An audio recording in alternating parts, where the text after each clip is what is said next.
Hormuz കടലിടുക്കിൽ നാവിക ഉപരോധം തുടർന്നാൽ യുഎസിന്റെ കപ്പലുകൾ ആക്രമിക്കുമെന്ന് ഇറാന്റെ ഭീഷണി. പരമോന്നത നേതാവ് മുജ്തബ ഖമനേയിയുടെ സൈനിക ഉപദേഷ്ടാവ് മുഹ്സിൻ റസായിയാണ് യുഎസുമായുള്ള രണ്ടാം ഘട്ട ചർച്ചകൾക്ക് മുന്നോടിയായി ഈ പരാമർശങ്ങൾ നടത്തിയത്. പ്രധാനപ്പെട്ട ജലപാതയുടെ നിയന്ത്രണം ഏറ്റെടുക്കുന്നതിനായി യുഎസ് നടത്തുന്ന ഏത് നീക്കത്തിനും ഇറാൻ തിരിച്ചടി നൽകുമെന്ന് റസായി മുന്നറിയിപ്പ് നൽകി. മിസ്റ്റർ ട്രംപ് ഹോർമൂസ് കടലിടുക്കിന്റെ കാവലാളാകാൻ ആഗ്രഹിക്കുന്നു. ഇത് ശരിക്കും നിങ്ങളുടെ ജോലിയാണോ? യുഎസിനെ പോലുള്ള ശക്തമായ സൈന്യത്തിന്റെ ജോലിയാണോ ഇതെന്നും അദ്ദേഹം ചോദിച്ചു. ഇറാൻ തങ്ങളുടെ മിസൈലുകൾ ഉപയോഗിച്ച് യുഎസ് കപ്പലുകൾ മുക്കുമെന്ന് ഇറാൻ ഇസ്ലാമിക് റവല്യൂഷണറി ഗാർഡ് കോർപ്പസിന്റെ മുൻ കമാൻഡർ ഇൻ ചീഫ് കൂടിയായ റസായി പറഞ്ഞു. വെടിനിർത്തൽ നീട്ടുന്നതിനെ എതിർക്കുന്നതായും ഏതൊരു സൈനിക അധിനിവേശത്തിനെതിരെയും യുഎസിന് മുന്നറിയിപ്പ് നൽകുന്നതായും കൂട്ടിച്ചേർത്തു.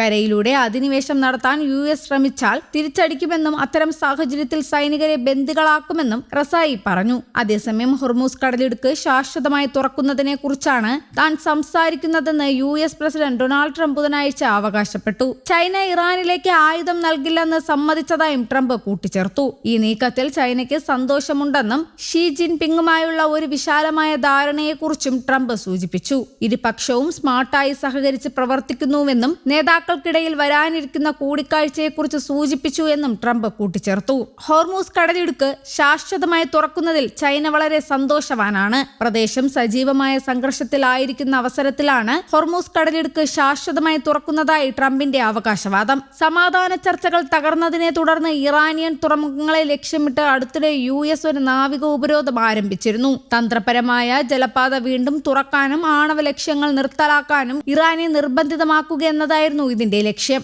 അതേസമയം ഇറാനെതിരെ ഏർപ്പെടുത്തിയ നാവിക ഉപരോധത്തിൽ ആദ്യ 48 മണിക്കൂറിനുള്ളിൽ ഇറാനിയൻ തുറമുഖങ്ങളിൽ നിന്ന് പുറത്തുപോകാൻ ശ്രമിച്ച 10 കപ്പലുകളെ വിജയകരമായി തിരിച്ചയച്ചതായി യുഎസ് സൈന്യം അറിയിച്ചു. ഉപരോധത്തിലൂടെ ഒരു കപ്പലും കടന്നു പോയിട്ടില്ലെന്ന് യുഎസ് സേന പറയുമ്പോൾ ഇത് മറിച്ചാണെന്ന് സൂചിപ്പിക്കുന്ന കപ്പൽ ട്രാക്കിംഗ് ഡേറ്റ ലഭിച്ചിട്ടുണ്ട്. ചൊവ്വാഴ്ചത്തെ ട്രാക്കിംഗ് ഡേറ്റ അനുസരിച്ച് ഇറാനിയൻ തുറമുഖങ്ങളിൽ നിന്ന് പുറപ്പെട്ട കുറഞ്ഞത് 3 കപ്പലുകളെങ്കിലും ഹോർമൂസ് കടലിടുക്ക് കടന്നുപോയിട്ടുണ്ട്. എന്നാൽ പിന്നീട് ചില കപ്പലുകൾക്ക് പിന്മാറേണ്ടി വന്നിട്ടുണ്ട്. ഇതിനിടെ ഒരു ഇറാനിയൻ കപ്പൽ ഉപരോധം മറികടക്കാൻ ശ്രമിച്ചതായും ഇതിനെ യുഎസ് മിസൈൽ ഡിസ്ട്രോയർ ഉപയോഗിച്ച് വഴി തിരിച്ചു വിട്ടതായും സൈന്യം അറിയിച്ചു. അതേസമയം 2 ദശലക്ഷം ബാരൽ ക്രൂഡ് ഓയിൽ കൊണ്ടുപോകാൻ ശേഷിയുള്ള എണ്ണക്കപ്പൽ യാതൊരു തടസ്സവും നേരിടാതെ ഹോർമൂസ് കടന്നെന്നാണ് ഇറാന്റെ അവകാശവാദം. യുഎസിന്റെ ഉപരോധ പട്ടികയിലുണ്ടായിരുന്ന കപ്പൽ ഹോർമൂസ് കടന്നതായും യാത്രയിലുടനീളം സിഗ്നൽ സംവിധാനങ്ങൾ പ്രവർത്തിച്ചിരുന്നതായും ഇറാൻ അവകാശപ്പെട്ടു. യുഎസ് ഭീകരസേനയുടെ ഉപരോധങ്ങളെയും ഭീഷണികളെയും വെല്ലുവിളിച്ച് യാതൊരു പോറലുമില്ലാതെ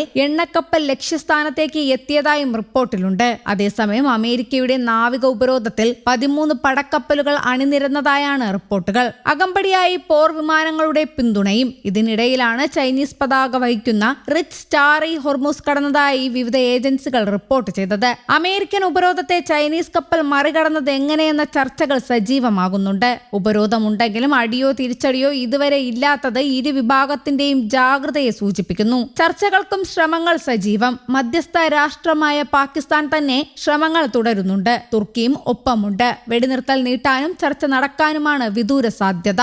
ന്യൂസ് ഡെസ്ക് കേരള കൗമുദി.